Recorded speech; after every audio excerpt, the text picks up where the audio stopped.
María Marín, la llegada de mi valentía. Estaba ahí, a punto de tener valentía para hacerlo. Ya estaba lista para saltar, cuando de repente mis amigos me sacaron de mis pensamientos gritándome: No te da tiempo, nos tenemos que ir ya. Al escuchar esto, retrocedí, cogí mis chanclas y fui con ellos a buscar a nuestros padres. Para mi sorpresa, seguían en el mismo sitio donde los habíamos dejado cuando nos habíamos ido después de comer. Cuando llegué, le di un abrazo a mamá. Ella tenía el olor extraño y fuerte que había estado desprendiendo muy frecuentemente por las noches. Y yo sabía cómo comportarme, era algo normal, o eso creía yo. Nos subimos al coche, camino del hotel, y de repente el coche no iba en un sentido concreto, iba de lado a lado, como si hubiera perdido el control. Yo rogué a mamá que frenara, pero ella no me escuchaba. Ahí fue cuando cambió de canción. Empezó a sonar aquella melodía que en ese entonces me encantaba y la cual ahora no puedo escuchar sin ponerme a temblar. Y justo cuando empezó el estribillo de la canción, recordé todo lo que había aprendido saltando con mis amigos. Lo decía otra vez, iba a saltar. Cuando abrí los ojos después de saltar, ya no estaba ni mamá ni el coche. Solo había varias personas a mi alrededor. Una señora que formaba parte de aquel grupo se acercó a ayudarme a levantarme. Cuando lo hice, miré hacia abajo y vi que las chanclas que tanto había utilizado durante esos días estaban rotas y con manchas rojas. La gente no paraba de decir que había sido muy valiente y de preguntarme cosas, pero era como si hubiera perdido la memoria. Yo intentaba responder, pero pocas veces acertaba. Tiempo después, vi unas luces azules acercándose hacia mí, haciendo mucho ruido, y cuando ya estaban enfrente mío, un señor uniformado me dijo que fuera con él. En nuestra primera parada me intentaron curar heridas que no había sentido y de decir que había tenido suerte en haberme hecho más. Después fuimos a otro lugar, un lugar donde había varios señores vestidos como él.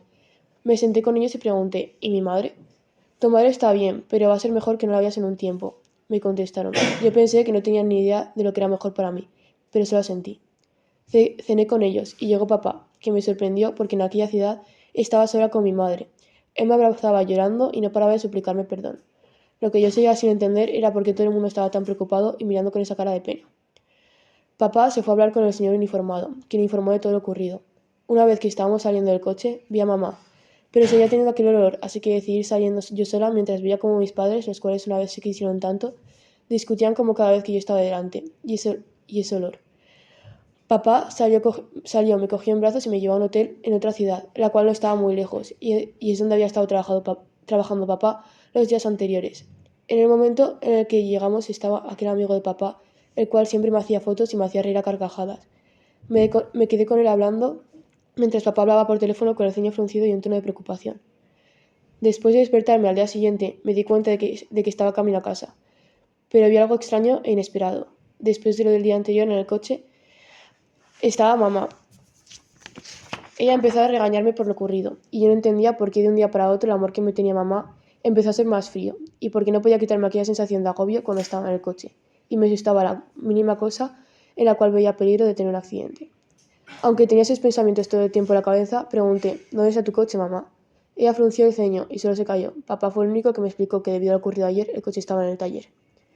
Desde ese día, mi hermano y yo comenzamos a vivir en casa de mi padre, la cual no estaba muy a gran distancia de la de mi madre.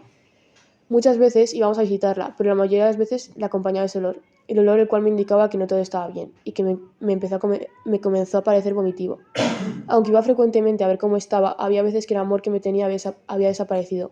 Es decir, cuando llegó mi valentía, se fue el amor que me tenía mi madre, un amor el cual yo creía que nunca se podía ir, y si seguía estando, ella no lo demostraba. En aquel entonces, aunque ella muchas veces me afirmaba que me quería, yo sabía que sí, que lo hacía, pero no como antes de aquella trágica noche.